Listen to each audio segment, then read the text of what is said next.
It's been a month since the last Community Redraw, can you believe it? But the theme I set in the last month's Redraw video was to create your own unique SCP. And there's been some amazing submissions, both in the stories and the artwork. So we're taking 5 of the submissions and we're going to venomize them.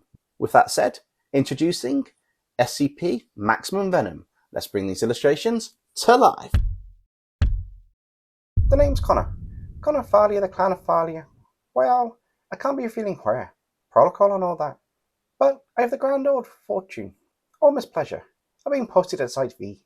As you might have guessed, I work for the Foundation, dealing with things, and such like, that go bump in the night.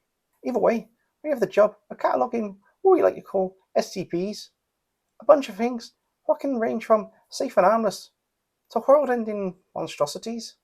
One such like is SCP-2012, goes by the name Slytherin. That's right, like the house in Harry Potter. Maybe we'll find a wee leprechaun at the bottom of a rainbow. This SCP, that's not one, but 2 heads. You heard me, 2 heads. As if one head isn't bad enough, this one has another. What do you think possessed the Lord Almighty to give this dangerous beast, not one, but 2 heads? Baffles the mind and makes you want to have a stiff drink to calm your nerves. SCP-2012 is a large, wing-headed, serpent-like creature of unknown origin.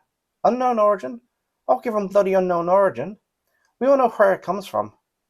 The depths of hell, that's where. Bloody idiots. You think, for once, someone might have the common sense to realise. Lord Almighty, give me strength. I guess I should let you know what happened here at Site V. For interest of time, I'll keep it short. Several months back, a rather dangerous SCP, SCP-001-V, I believe it was, escaped containment and ran amok, infecting numerous Foundation staff, including the D-Class and any SCP held on site. To be honest with you, it's a wonder there are any survivors. But I'll tell you, one of the lucky few, if that's what you want to call it, said 2 fellas appeared out of nowhere while they were in a room with SCP-4335. You know, a rather strange creature that exists in the world of that game Minecraft. The details after that get a bit crazy, and if you ask me, if it wasn't for the security footage in the room, or rather containment cell, you'd be thinking the survivor has had one too many visits to the bottom of a bottle, if you know what I mean. Now, one of those SCPs infected was SCP-2012, and as you can imagine, a rather large 2-headed winged serpent that was at least 20 feet tall. Records show it always possessed extremely high strength, speed, and the like. Being this thing had wings, you'd be right if you thought it could fly. Even though it had all these things, it had an ability that was far more terrifying. This beast could camouflage itself in any environment, making it invisible. Well, blow me down and call me a leprechaun's uncle. Looks like some genius decided to put the most dangerous feature in a different part than the rest of its abilities. Okay, here's what it says. This SCP can, with each of its heads, remember, it's got 2 of them, these heads can breathe a highly intense plasma fire. We think I might be needing that drink after all. Classified as Kitter Class. Before incident SCP-001-V-1-C. Upon becoming infected, the appearance changed to be a blackish blue colour with a glowing orange and yellow section. The beast looked much more terrifying. Tendrils wiggling all over its body, capable of infecting others. Studies suggest that the infected are eaten by SCP-001-V over time. SCPs with extensive regenerative abilities seem to be able to last indefinitely while infected. Oh Christ almighty. I'm glad that this beast has been put in the most secure section of this newly built Site V. I think it will be a while before I'll pay this one a visit.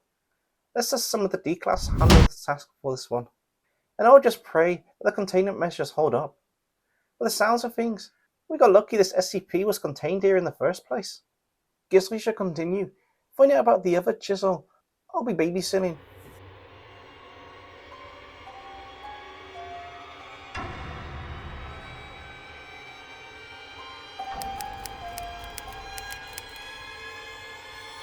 Do you remember when I said SCP-2012 comes from the depths of hell? SCP-xxxx. Not sure I should be reading the rest of this one. Wait. There's another X. Okay, SCP-xxxx. 4 X's. Oh, that's a relief. Not sure you're cleared for an SCP-xxx. Either way, it's probably best to move on. SCP-xxxx is a humanoid creature, approximately 7 feet in height. It appears to be wearing a suit of armor. Suit of armor? It's a chest plate at most, more like it's wearing a strange top. Oh, I think that's interesting. This armor, as they call it, boys in the lab took the day off on this one, didn't they? This armor is composed of unknown materials that resist all attempts at analysis or identification. I know a few lads would love to be able to resist identification. Let's not get into that though. Seems SCP-xxxx looks to keep an air of mystery about it. Nothing like putting up a smoke screen. You'll get what I mean in a minute. The most notable ability of SCP-xxxx is its control over smoke. Shouldn't smoke, lad. It's bad for your health. This SCP is capable of generating and manipulating smoke, creating dense clouds, or thin wisps as desired. The smoke produced by this SCP is unique in its properties, possessing anomalous characteristics that defy scientific explanation. Basically, the boys in the lab are dense as smoke clouds, or too lazy to figure it out. When SCP-xxxx releases the smoke, it behaves differently from ordinary smoke found in daily life, exhibiting heightened density with opacity, making it difficult for conventional means, such as fans or ventilation systems, to disperse it. This SCP has complete control over the movement and shape of the smoke, allowing it to form intricate patterns, shapes, and even humanoid figures within the smoke cloud. Starting to sound like the perfect smoke screen. Oi, I was pulling your leg earlier with this one. This one could cause trouble, or at least have a successful crime spree. The smoke emitted by SCP-xxxx has several anomalous effects on individuals within its vicinity. Exposure to the smoke can induce altered mental states, causing hallucinations, disorientation, and temporary memory loss. Sounds like a Friday night back home if you ask me. The severity and duration of these effects vary depending on the concentration and duration of exposure. Again, a typical Friday night out. Prolonged exposure can lead to significant psychological distress and potential long-term cognitive impairment. Are they sure whoever wrote this isn't fluffered? This SCP is highly adept at utilizing the smoke as a form of camouflage and defense. It can obscure its own presence by surrounding itself with a thick smoke, making it difficult to perceive or target. Additionally, SCP-xxxx has demonstrated the ability to project concentrated bursts of smoke at high velocity, disorientating and incapacitating potential threats. Well, if this SCP didn't make you wet your pants, to be honest, it's a bit tame compared to the last one, that SCP-2012, but you might have guessed that if I'm mentioning him, then it also became infected, and let me tell you now, this SCP's abilities were troublesome before. After being infected, making smoke that can affect the mind, as well as hide this monstrosity, well now, there's another one for the D-class to keep an eye on. Suppose it's slightly better than the alternative. Wouldn't want to be making a bag of this now, would we?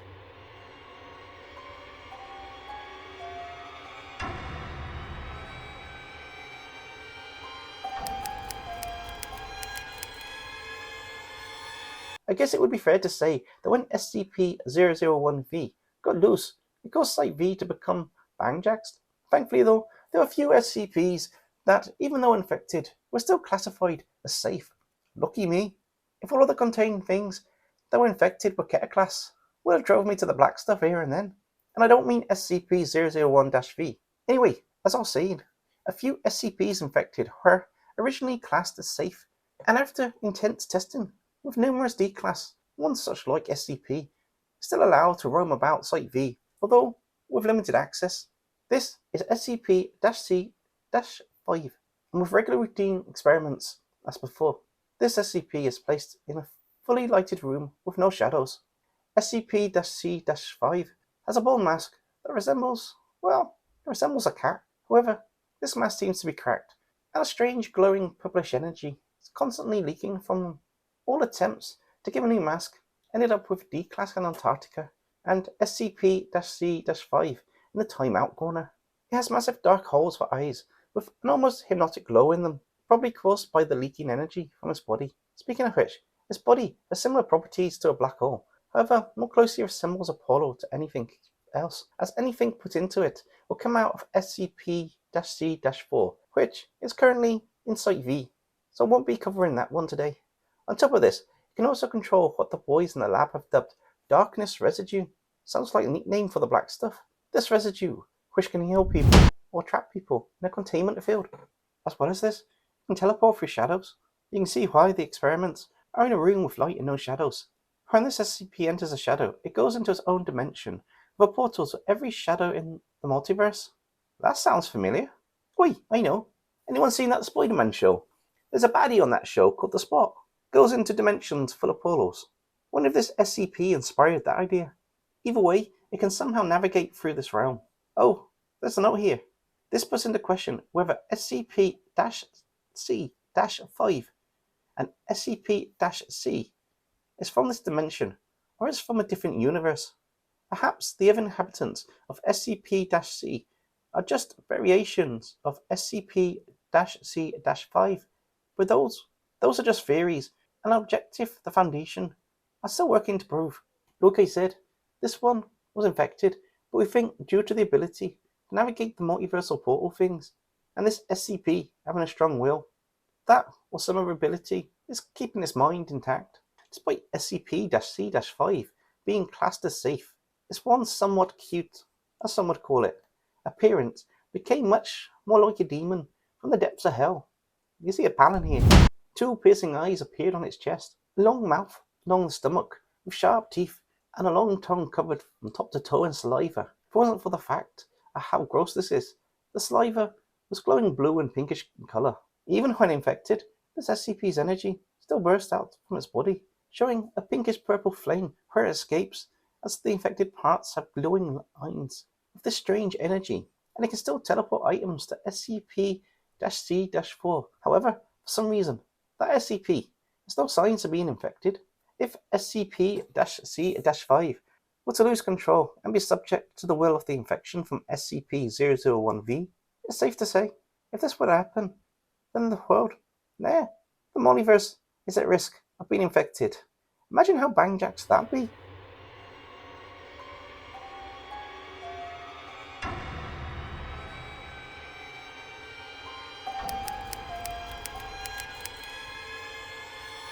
Next up, we have SCP-7665, also known as Get Out of That Garden. There's no way that's a pronounceable name. Who the bloody Nora came up with this? It's like they just hit any key on the keyboard. Dr. Fake this. Whoever named this SCP was slangers. It's like they went out on the lash and got totally locked. Pour me the black stuff and clear my week. There's a fair bit to this one. I best crack on anyway. What does it say in the file? Special containment procedures. The entity is to be contained in a 14 by 14 by 11 meter room with standard reinforcement. The entity does not require food or hygiene equipment, so neither will be given. A plastic lab table will be given and cleared in standard procedure, tall enough for the entity's height. Digital copies of literature in various genres and length are to be given daily. A disposable copy of an anonymous entity's file or activities account of the lowest possible clearance level that has not been already given to the entity must be given to it once a month, as per the agreement between it and the Foundation. Something tells me this SCP is a bit more dangerous than its classification of Euclid. SCP-7665 is 4.5 meters tall. It's a fully sentient automation. Oh great, now we have a fucking Terminator. Welcome to Skynet. Cyberdyne Systems. AI will take over the world. And AI-type SCPs, mostly covered in silver plating, and dark grey joints. Its torso is shaped somewhat like a crab's head, with 2 luminous red false eyes, a rose silver bar on each side of its torso.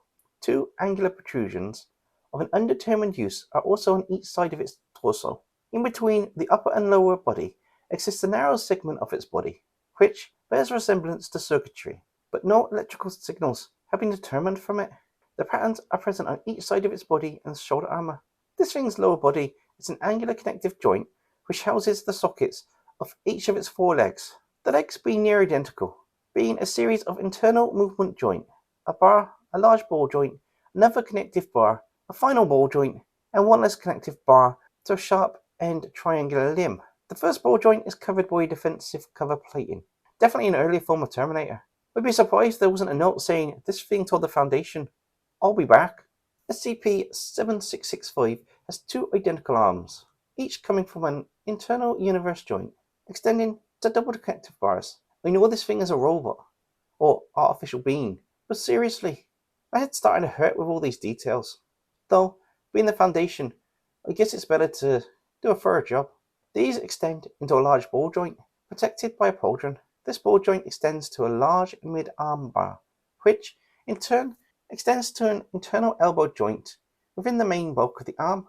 The arm has a large dark reddish grey elbow armour piece, and a two-piece mechanical arm accent, connected by a rose silver pipe. This appears to serve no functional purpose. Oh, so just a fancy bit of bling on this thing.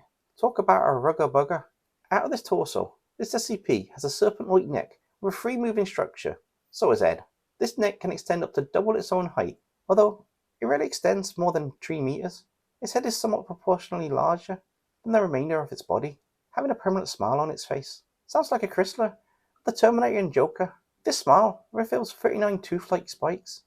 Now it's got teeth-like jaws. And get this, it partially reveals 2 additional ones.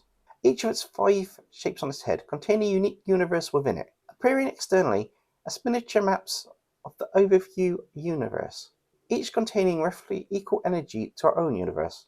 Each universe is labeled as SCP-76651 through to SCP-76655, respectively. Despite it containing these universes as eyes, it's shown perfect vision, as well as sight of ethereal and invisible objects.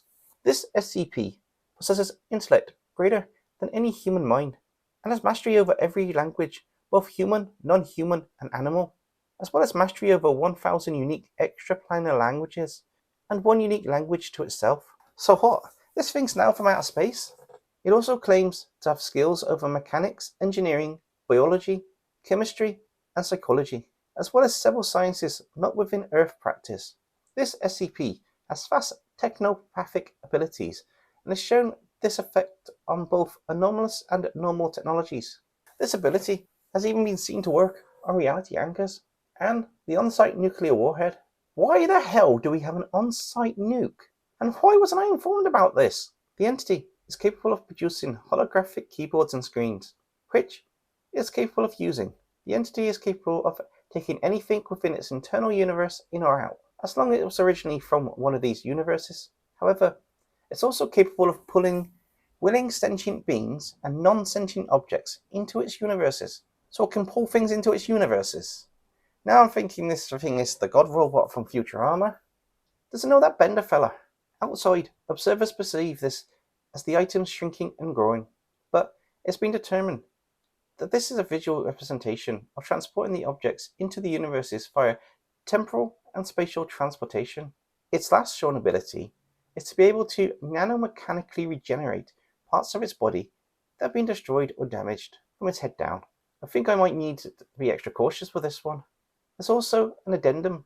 SCP-7665 has shown no signs of hostility since the deal has been put in place since the incident, and has even shown interest in working with the Foundation on certain future matters. Either way, this thing is now infected by SCP-001-V, and I guess its universes are also infected. Not sure what the Foundation want to do about that, but for now, this one seems contained. Still set to Euclid classification. Bloody idiots. This thing's at least a polygon.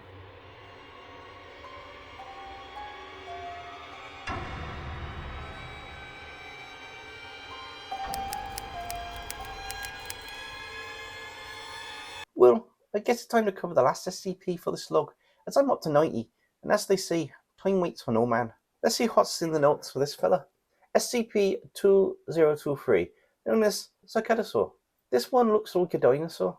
So first, we have Harry Potter, then Spider-Man, the Terminator, Jaws, and now Jurassic Park. Na na na na na. Bloody idiots. The containment measures for this one. They're kidding me, ain't they? I know some SCPs have special cells, but still. SCP-2023 must be kept within a paddock the size of four football fields. It's like a bloody mansion. Jesus, Marian. Let's crack on, shall we? The area inside must have a combination of oases surrounded by lush forests. 4 of them. Again, 4 of them. What's wearing 4 of a kind? What was the fella sorting the cell out doing? Playing cards or something? And these forests need to be within a desert-like area. The SCP is to be fed 2 cows per day. 2 cows. SCP-2023 requires as much attention as possible, so it does not get lonely. So you have a dinosaur that looks like a bloody velociraptor, needs to eat 2 cows a day, and to have constant attention because it's got abandonment or mommy issues. I've heard it all now. What's it say about the description of this mama's boy? SCP-2023 is large and rather unique species of what appears to be a dromaeosaur, standing at around 10 feet tall and around 6.9 meters in length. It weighs similar to that of the dinosaur known as a Utahraptor. Told you, it's a bloody raptor. It's been coined the name Cyclosaur by the security detail due to the anomalous properties of the feathers on its head, neck and back, and tail. Personnel are required to interact with SCP-2023 for extensive periods of time as to make sure it does not get lonely. Good job the Foundation has plenty of D-class. Not sure I fancy a playdate with a dinosaur. It's been theorized we once had a pack and it's been alone. Personnel who are in the enclosure must wear impact-resistant body armor, as it does not know its own strength. So, a mama's boy who doesn't know its own strength. I'll definitely be sending in D-class for this one. When a containment breach happened, and SCP-2023 broke loose, he was one of the few who actually helped keep our personnel safe. Well, I wasn't expecting that. Maybe this one ain't such a bad fella after all. Looks like there's a note about discussing the changing of his classification to safe from Euclid. SCP-2023 is able to influence the air and flora around it, using a kind of aura. Its feathers grow to appear like side ferns as a result. The Foundation are trying to track down a female for SCP-2023 to pair with, as a thank you for saving lives during that outbreak. Why has that not happened to me? Save the day and get the girl. Lucky bugger. Wait, they want to pair this one with a female. Oh, that's cute. And what do they want to do when this pair have a chisla? During the outbreak, it's discovered that the feathers on his tail are razor sharp and can also be used as a shield. It can spit thorn-like projectiles as foes, which are laced with a neurotoxic venom. What a holy show that is. Spitting at its foes. Quite manky if you ask me, though being a dinosaur like SCP, I suppose it makes sense. Female instances are classified as SCP-2023-B, looking similar to the males. The only difference is they have fern-like feathers instead of sciads. It's been theorized females will lay up to 7 to 13 eggs from a single clutch. 7 to 13 eggs? Does the Foundation want to start a bleeding vetting soon? Thankfully, for some unknown reason, SCP-2023 is still helpful and safe, much like SCP-C-5. Unknown reason, after reading all this, it seems that the reason's a bloody miracle. Jesus, Mary and Joseph. Lord Almighty have mercy on my soul. We just realised these infected versions of SCPs are now my responsibility. I think now's a good time to find a drink. I'm off to get a pint of the black stuff.